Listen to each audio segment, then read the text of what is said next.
polusi dimanapun berada. Acara puncak Hari Peringatan Pers Nasional yang diadakan di Ancol, Jakarta, dihadiri oleh Presiden Joko Widodo. Jokowi menyampaikan kabar gembira untuk insan pers, diantaranya pemerintah akan segera membangun gedung Geraha Pers Pancasila di Yogyakarta dan menerbitkan peraturan presiden atau Perpres tentang Publisher Right. Perpres yang dimaksud tertuang dalam Peraturan Presiden Nomor 32 Tahun 2024 tentang pemilu yang tanggung seperti jawab itu, perusahaan maka kita semua Indonesia saat ini bisa bergerak maju, meneruskan geliat pembangunan untuk mencapai cita-cita para pendiri bangsa kita, yakni masyarakat yang adil, makmur, dan sejahtera. Sesuai dengan tema yang dipilih untuk HPN ini, Wartawan Indonesia bertugas untuk mengawal transisi, dan transisi haruslah berjalan dengan baik dan mulus agar pembangunan dapat berjalan terus tanpa jeda. Padahal kita sudah tahu dari survei dan riset bahwa kedudukan media massa semakin tersisihkan oleh produk informasi dari media sosial yang tidak terverifikasi, yang tidak diedit, dan yang paling fatal lagi adalah tidak ada kode etiknya.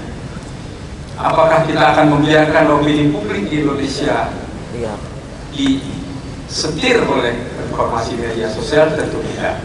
Untuk itu kita tentu harus bekerja keras. Saya sendiri berpendapat, ini pendapat pribadi, bahwa negara harus ikut campur, cawe-cawe untuk meningkatkan kompetensi SDM pers. Bapak, Ibu, serta hadirin yang kami hormati, ada pekerjaan penting bagi perkembangan pers saat ini, bahkan ini akan menjadi PR di tahun-tahun mendatang. Yang pertama adalah dari sisi kualitas. Pers dituntut harus mampu menjawab kebutuhan publik akan pentingnya informasi yang akurat, inspiratif, dan dapat dipertanggungjawabkan. Peningkatan aduan produk pers sebesar 30% selama 5 tahun terakhir dapat dimaknai adanya ketidakpuasan publik pada karya jurnalisme, sekaligus mencerminkan kesadaran dan kepedulian publik terhadap pers. Laporan Reuters tahun 2023 juga menyebutkan adanya penurunan kepercayaan kepada pers secara global. Hanya 40% responden yang menjawab bahwa mereka percaya penuh pada pers. Hal ini sama juga yang dirasakan oleh wartawan sendiri, yang tercermin dari survei yang dilakukan oleh CISEM kepada jurnalis dunia pada tahun 2022, bahwa wartawan sangat kesulitan menjaga kredibilitasnya sebagai sumber berita terpercaya atau melawan tuduhan berita palsu. Baik, kita berikan tepuk tangan yang meriah tentunya kepada kepala lembaga yang sudah menandatangani nota kesepahaman. Sri Mulyani menjadi wartawan sejak 1979 di Suara Berdeka. Yang pertama saya ingin menjawab keluhan Pak Hendri tadi mengenai gedung pers Pancasila yang ada di kota Yogyakarta. Paling lambat minggu depan sudah dijadi lapangan. Semuanya akan dibangun oleh Kementerian PU.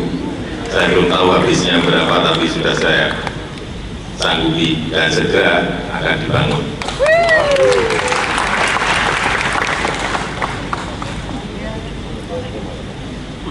Pertama-tama, atas nama rakyat, atas nama pemerintah, saya menyampaikan selamat Hari Pers Nasional 2024, dan saya juga mengucapkan terima kasih pada seluruh insan pers yang secara konsisten menemani masyarakat dalam kehidupan berdemokrasi. Saya juga berterima kasih kepada pers yang turut mengawal pemilihan umum 2024 yang baru saja kita jalani. Saya juga sering dikritik tajam,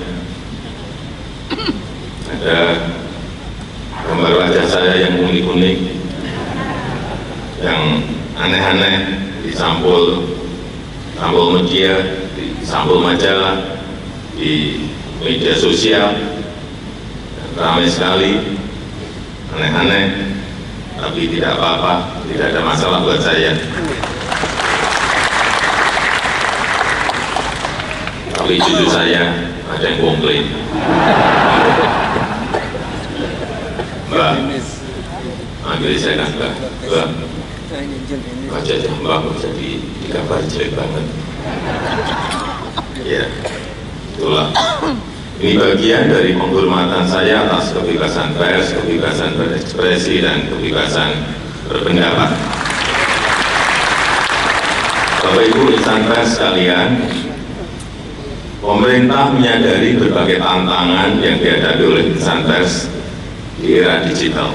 Oleh karena itu, pers terus berupaya oleh sebab itu, pemerintah terus berupaya untuk mendukung ekosistem pers yang adaptif dengan tetap menghormati kebebasan pers.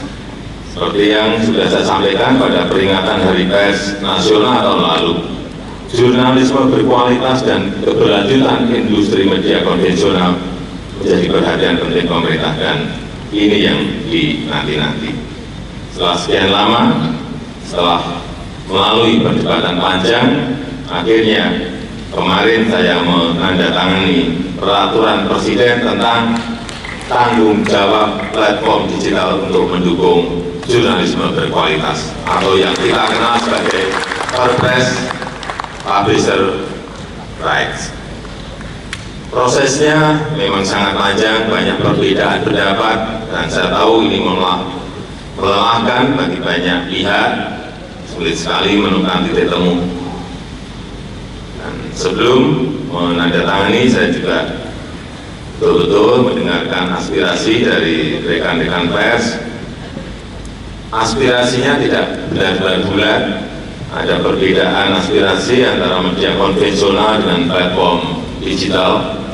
Platform digital besar juga beda aspirasi, dan kita harus timbang-timbang terus implikasinya.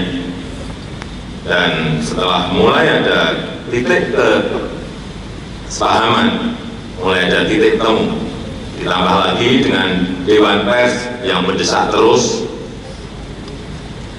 perwakilan perusahaan pers dan perwakilan asosiasi media juga mendorong terus, akhirnya kemarin saya menaikkan Perpres tersebut. Bapak Ibu yang saya hormati, perlu saya ingatkan tentang semangat awal dari Perpres ini. Kita ingin jurnalisme berkualitas, jurnalisme yang jauh dari konten-konten negatif, jurnalisme yang mengedukasi untuk kemajuan Indonesia. Kita juga ingin memastikan keberlanjutan industri media nasional.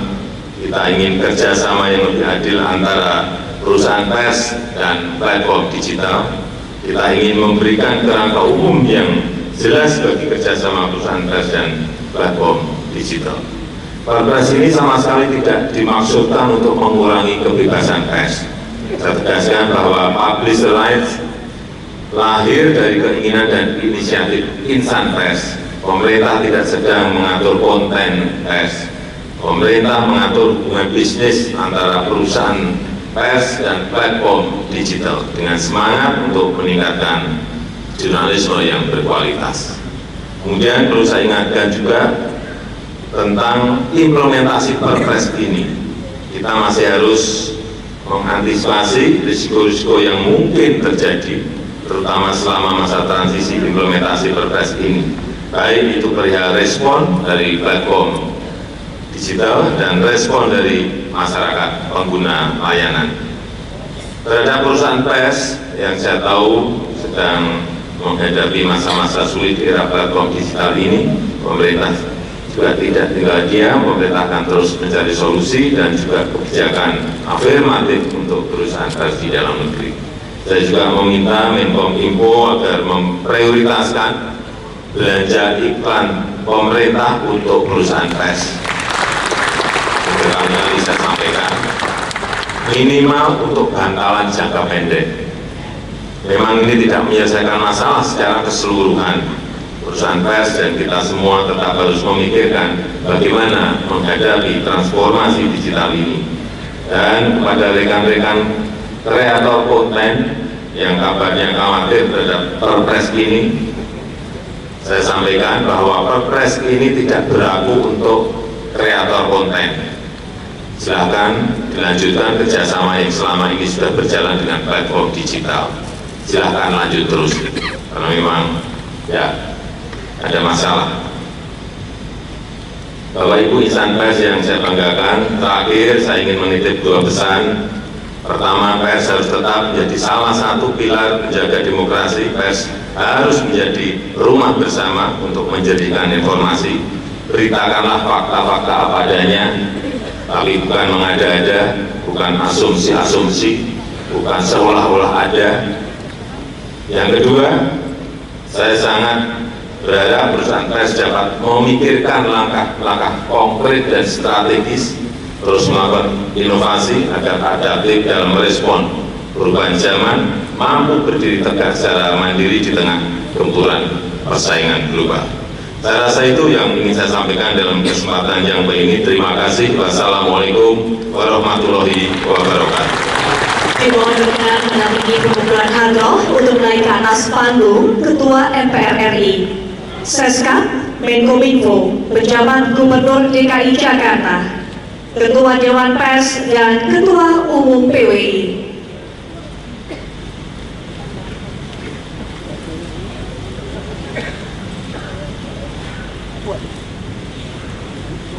Dan selanjutnya kita akan memulai pengumpulan hadroh ini sesuai hitungan mundur saya akan mulai 3, 2, 1.